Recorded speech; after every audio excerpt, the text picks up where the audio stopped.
Hello everyone, how are you doing? This is MD Tech here with another quick tutorial. In today's tutorial, I'm going to show you guys how to resolve if your audio service is not running on your Windows 10 computer.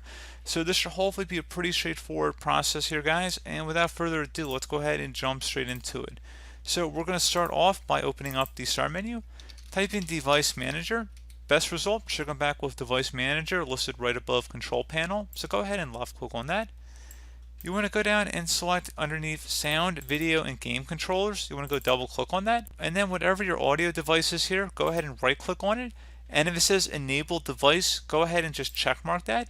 If you right clicked on it and it said Disable Device, don't click on it. But if it says Enable Device, you want to go ahead and select that.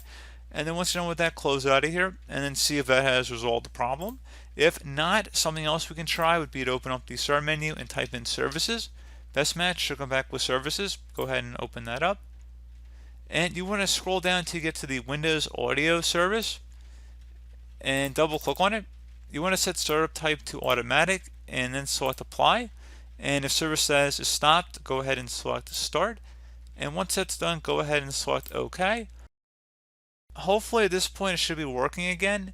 But if you're still having a problem, you can check down your speaker icon down your system status bar and see if you need to adjust your audio.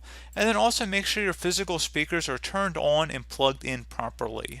So that's pretty much it, guys. Do hope I was able to help you out, and I do look forward to catching you all in the next tutorial. Goodbye.